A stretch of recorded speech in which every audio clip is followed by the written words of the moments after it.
In this video, I'm going to explain the township and range system as we identify where is this speedway located. Here we have a racetrack. It's called Salem Speedway. How would I define its location? We could, of course, do that with latitude and longitude, but when we see things as far as how things are surveyed, how things are on the books legally here in Indiana, they are surveyed using a particular system that was designed by Thomas Jefferson as a result of the Louisiana Purchase. So the moral of the story is, all of a sudden, the United States, we inherited a bunch of land. How are we going to then divide that land up so that it can be distributed to residents, governments, what have you? And so we had this previous system in 13 colonies called the meets and bounds. And just think of it like this. A property might be from the big old granite rock down to the bend of the river, over to the old hickory tree, up to the old dirt path. The problem with that measurement system is rivers, they sometimes change their course. Rocks, they can get picked up and move. Dirt roads sometimes become paved roads or are altogether moved. And so we can see how that system, as far as saying what property, how to define legally property, how that could be maybe not so useful. So this was a very innovative, at this time, way to divide up the land.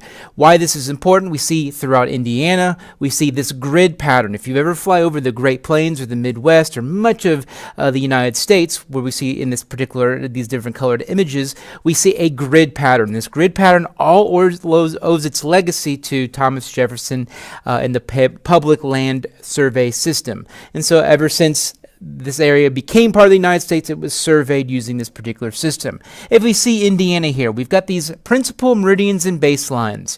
And so all scattered throughout the United States, we have these principal meridians and baselines.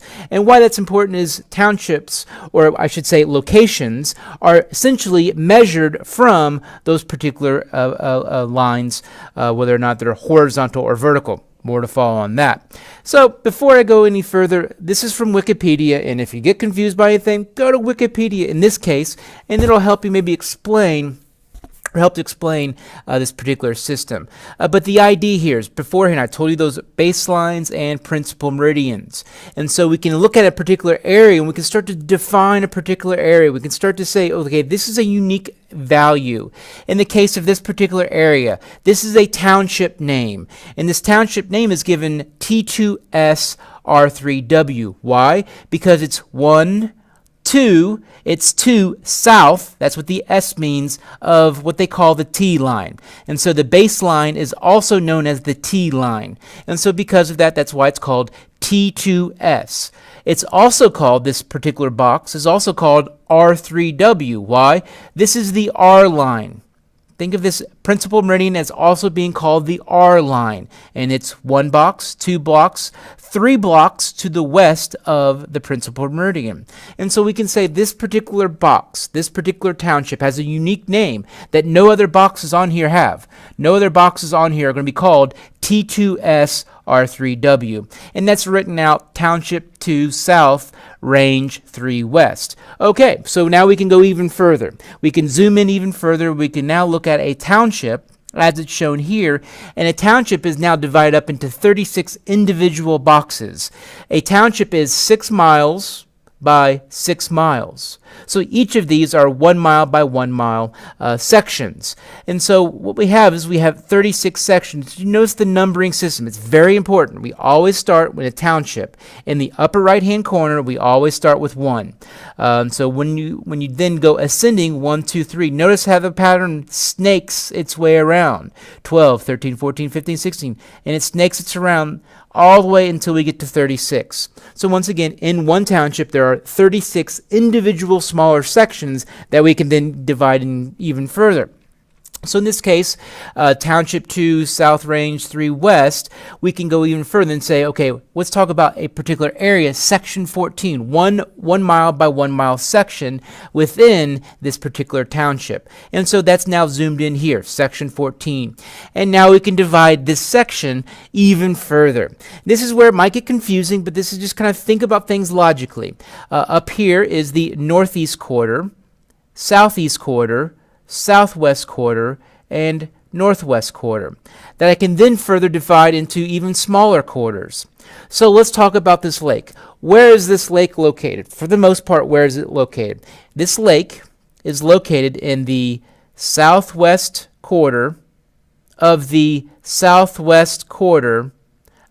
Section 14, Township 2 South, Range 3 West. Sounds bizarre, but if you go to the county courthouse and look on the books, how things are actually, your particular real estate, how things are surveyed, they use this particular system, especially here in Indiana. If you're from Kentucky, not so much because they use the meets and bounds system. So let's go ahead and once again try to explain this a little further with more examples. And so here we have the principal meridians and baselines shown. Once again, this here would be the principal meridian, which we also think of as our R line.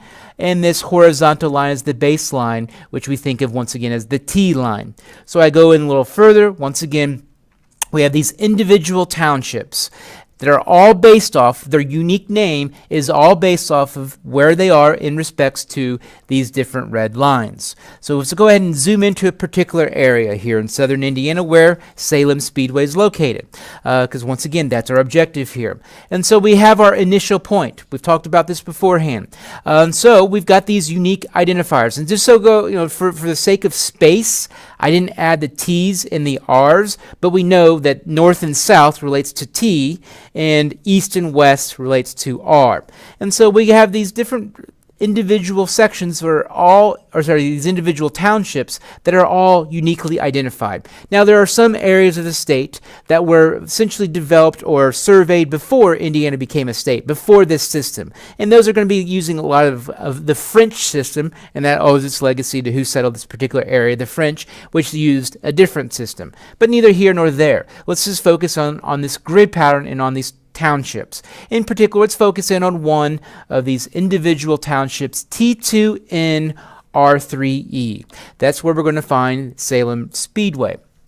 So here we are. Essentially what I've done is I went from this map where it shows things in terms of colors. Now it's using the actual aerial where you can see the base map underneath of the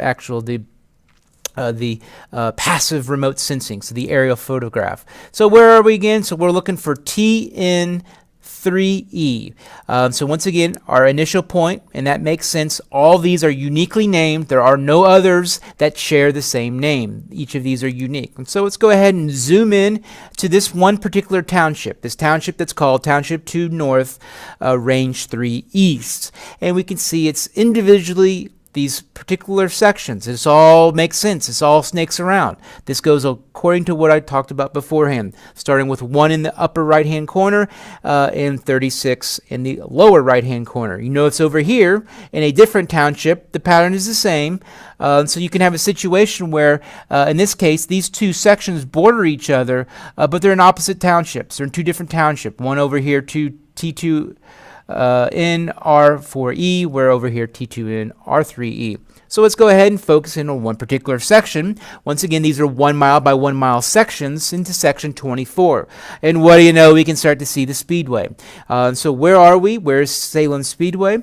So if you think about, once again, these individual quarter sections, Salem Speedway is even further. Not only is it in the northwest quarter up here, but it is in the northwest quarter of the, so there's the northwest quarter of the northwest quarter of section 24, and going back T2N R3E. And so that's a very long way to say it, but Salem Speedway is located in the northwest quarter of section 24, T2N R3E.